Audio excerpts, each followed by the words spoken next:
بسم اللہ الرحمن الرحیم۔ ناظرین، آج کا دوسرا ولاگ پیج 339۔ کتاب کا نام ہے معارف القرآن۔ رائٹر ہیں اس کے مفتی اعظم پاکستان حضرت مولانا مفتی محمد شفیع صاحب رحمۃ اللہ علیہ۔ سورۃ الفاتح سے لے کر سورۃ البقرہ پارہ اول تا پارہ تیسرا رکوع 8واں۔ معارف القرآن جلد اول۔ بسم اللہ الرحمن الرحیم۔ الحمد للہ وکفا وسلام علی عبادہ الذین اصطفیٰ۔ قال النبی صلی اللہ علیہ وسلم خیرکم من تعلم القرآن وعلمہ۔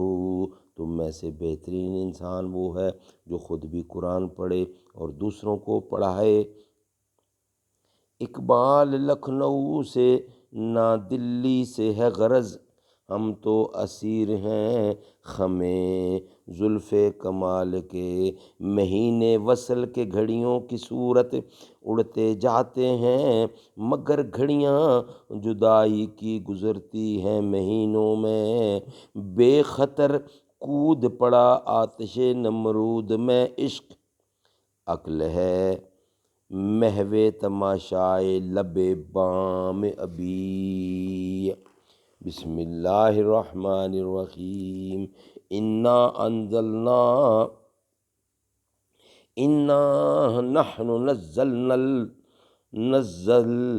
الذکر وانا لہ لحافظون۔ انا نحن نزلنا الذکر وانا لہ لحافظون۔ ہم نے قرآن کو نازل کیا ہے اور ہم ہی اس کی حفاظت کرنے والے ہیں۔ جس کا یہ نتیجہ ہے کہ اس کے الفاظ اور زیر و زبر تک بالکل محفوظ چلے آئے ہیں اور قیامت تک اسی طرح محفوظ رہیں گے۔ سنت رسول صلی اللہ علیہ وسلم کے الفاظ اگرچہ اس طرح محفوظ نہیں، لیکن میں مجموعی حیثیت سے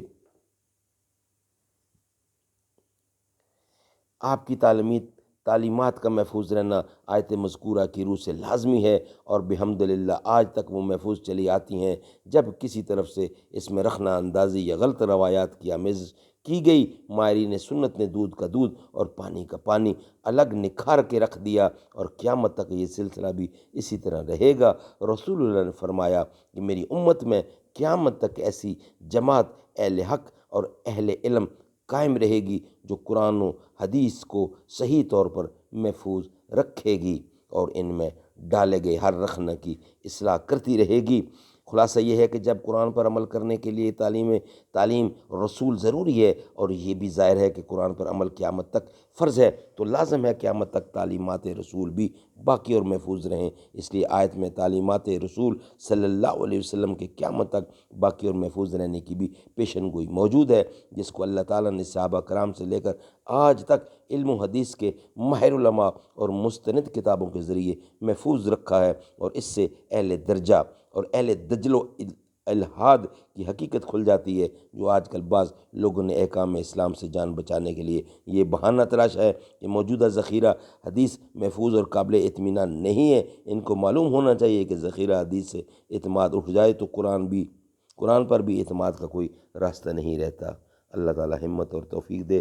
ناظرین، آیت مذکورہ میں رسول اللہ صلی اللہ علیہ وسلم کا تیسرا فرض منصبی تزکیہ قرار دیا ہے۔ تزکیہ کے معنی باطنی نجاسات اور گندگیوں سے پاک کرنا ہے، یعنی شرک و کفر اور عقائد فاسدہ سے نیز برے اخلاق، تکبر، حرص و طمع، بغض و حسد، حب مال و جاہ وغیرہ سے پاک کرنا ہے۔ انشاءاللہ نیکسٹ ویلاگ 3 کے ساتھ آپ سے ملاقات ہوگی۔